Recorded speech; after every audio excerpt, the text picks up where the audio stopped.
नमस्कार दोस्तों। आपको फोटो में दिख रही ये महिला है प्रीति। इसकी उम्र 28 साल है। जैसे ही इसने ससुराल की दहलीज पर कदम रखा उसी दिन से उसकी नज़र पड़ोस में एक युवक के ऊपर टिक जाती है। यह केस है 28 साल की प्रीति का, जो कि 13 जनवरी को फिरोजाबाद पुलिस ने एक महिला और उसके प्रेमी को हिरासत में लिया। आरोपी जो प्रीति ने अपने प्रेमी सूरज, जो कि पेशे से मजदूर होता है, उसके साथ मिलकर अपने पति की हत्या करवा दी। यह जरूरी नहीं है कि हर मजदूरी करने वाला व्यक्ति शरीफ हो। कई बार कुछ ऐसे भी लोग होते हैं जो हत्या जैसे जघन्य अपराध को कर बैठते हैं। लेकिन जिस तरीके से इस वारदात को अंजाम दिया गया था, यह सुनकर आपकी भी रूह कांप जाएगी। 26 साल के सौम्य स्वभाव वाले सौरभ को जरा भी अंदाज नहीं था कि जिस पत्नी के हाथों से वह खाना खा रहा है रोज, एक दिन वही उसकी मौत की वजह बन जाएगी। मामला फिरोजाबाद जिले का जखई गांव का है। यहीं का रहने वाला होता है सौरभ। इसकी शादी प्रीति नाम की लड़की से होती है। हालांकि शादी कई साल पहले हो चुकी थी, लेकिन साल 2022 में प्रीति पहली बार ससुराल आई थी। यहाँ सौरभ जैसे तैसे कर कर एक टैक्सी चला करता था, घर परिवार का गुजारा किया करता था। प्रीति अपने ससुराल आई और देवर के साथ घर पर रहना, सास ससुर देवर सभी के साथ ये घर पर रहना शुरू कर देती है। एक दिन जब वह छत पर कपड़े सुखाने के लिए गई तो उसकी नज़र पड़ोसी में एक पड़ोस का जो लड़का होता है सूरज, उसके ऊपर गिर जाती है। इसके बाद दोनों रोज उसी छत पर जाने लगते हैं। लगातार नजरें मिलती हैं, हल्की सी मुस्कुराहट और फिर दोनों के बीच में नंबरों का आदान प्रदान हो जाता है। यहाँ पर छुप छुप कर बातें करना, कॉल करना, बाद में नंबर डिलीट कर देना, यह उनकी आम आदत बन गई थी। धीरे धीरे मुलाकातों का बहाना था वह ढूंढना शुरू कर देते हैं। साल 2023 में प्रीति ने अपने एक बेटे को जन्म दिया। पूरा परिवार खुशियों में डूबा हुआ था, लेकिन इसी बीच में सूरज एक नई चाल चल रहा था। वह चाहता था कि किसी तरह से जो दोस्त सौरभ है उससे मैं दोस्ती कर लूं और जिससे घर में आना जाना हो जाएगा, आसान हो जाएगा। और इसी तरह है जो सूरज है, यह सौरभ और उसके प्रीति का जो देवर होता है, इन दोनों से दोस्ती कर लेता है और इन दोनों का यह छोटा मोटा काम करवा देता है। वह इसके लिए अपनी मजदूरी भी छोड़ देता है। करीब 3 साल तक यह चलते रहे अवैध संबंध। और एक दिन तब सामने आता है, प्रीति के देवर के सामने यह सारा मामला आ जाता है।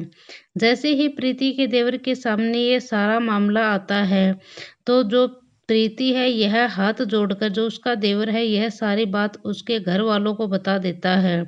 बिना मामला को दबाए, घर वाले हैं यह इस मामले को दबा देते हैं। और प्रीति ने भी यहाँ पर कसम खाई थी कि मैं आगे से ऐसा कभी भी नहीं करूँगी। कई दिन तक ऐसा नहीं किया, लेकिन कुछ समय के बाद चोरी चोरी से फिर से बातें, मुलाकातें का सिलसिला था वह शुरू हो जाता है।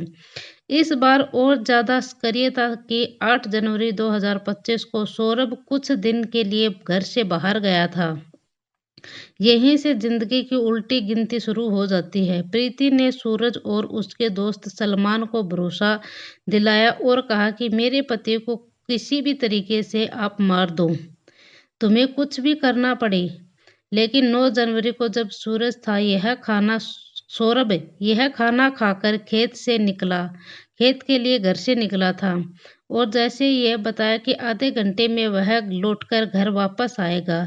घर बैठी कलयुगी जो पत्नी थी, उसने तुरंत सूरज को जानकारी दी और उससे कहा कि आज वह बचना नहीं चाहिए। सूरज है वह बाइक लेकर सलमान को साथ लेकर खेतों की तरफ चल पड़ा था। और जब वह एक ट्यूबवेल के पास बनी कोठरी होती है, वो उसके ऊपर पहुंचकर वह बाइक आकर रुकती है, तो वह जो सौरभ है वह समझ ही नहीं पाता है। और जो सूरज और उसका दोस्त सलमान है यह कपड़े से उसका गला घोंट देते हैं। सलमान है यह उसका हाथ पैर पकड़ लेता है और सूरज को पूरी ताकत से इसका गला घोंट दिया जाता है। कुछ ही पलों के बाद सौरभ की सांसें थम जाती हैं और उसे साउ को घसीट कर उसी कोठरी में ले जाया जाता है। वहां पर ट्यूबवेल लगा हुआ है और पहचान उसकी मिटाने की कोशिश की जाती है। हत्या के बाद दोनों बाइक से फरार हो जाते हैं और 1 घंटे का कहकर यह घर से निकला सौरभ जब रात तक नहीं लौटा तो परिवार वालों का शक हुआ कि कहीं आसपास तलाश की। जैसे ही सौरभ को कोई अता पता नहीं था तब वह कोठरी को खोलकर देखने की कोशिश करते हैं तो उसमें सौरभ का शव पड़ा मिलता है। पूरा गांव यहां पर इकट्ठा हो जाता है। सूचना तुरंत नजदीकी पुलिस स्टेशन में दी जाती है। जांच की टीम है वह मौके पर अहम सबूत जुटाने की कोशिश करती है तो वह कपड़े के संघर्ष और जो पैरों के चिन्ह मिलते हैं उसी बीच में परिवार वालों के साथ खड़ी होकर जोर जोर से नौटंकी कर रही थी। लेकिन सवाल वही था कि किसने किया। उसी शाम जो देवर ने थाने में जाकर बताया कि हमें सूरज पर शक है क्योंकि उसका प्रीति के साथ अवैध संबंध था। साइबर सेल की मदद से जब कॉल डिटेल रिकॉर्डिंग निकाली तो 3 साल में हजारों कॉल प्रीति और सूरज के बीच पाए गए। हत्या वाले दिन दोनों के बीच में भी कई कॉल हुए थे। कॉल ट्रेल्स के माध्यम से जब पुलिस सूरज को पकड़ने के लिए पहुंची तो पुलिस पर सूरज ने यहां पर फायरिंग कर दी। जो भी कार्रवाई हुई सूरज के पैर में गोली लग गई और पूछताछ में सूरज टूट गया। उसने सलमान और प्रीति का नाम भी उगल दिया। कहा कि मेरे को मारने का इरादा नहीं था लेकिन जो प्रीति है उसके प्यार ने अंधा कर दिया था। फिलहाल प्रीति और सलमान है ये तीनों पुलिस की हिरासत में हैं और जब ये आप वीडियो देख रहे हैं उस समय ये जेल में दे दिए होंगे। आपका सवाल है आपसे कि आपका इस एक्स्ट्रा मैरिटल अफेयर के खिलाफ कोई केस बनाना चाहिए तो आपकी औरत को क्या राय है इसके बारे में हमें कमेंट बॉक्स में अपनी प्रतिक्रियाएं जरूर दें। धन्यवाद। जय हिंद, जय भारत।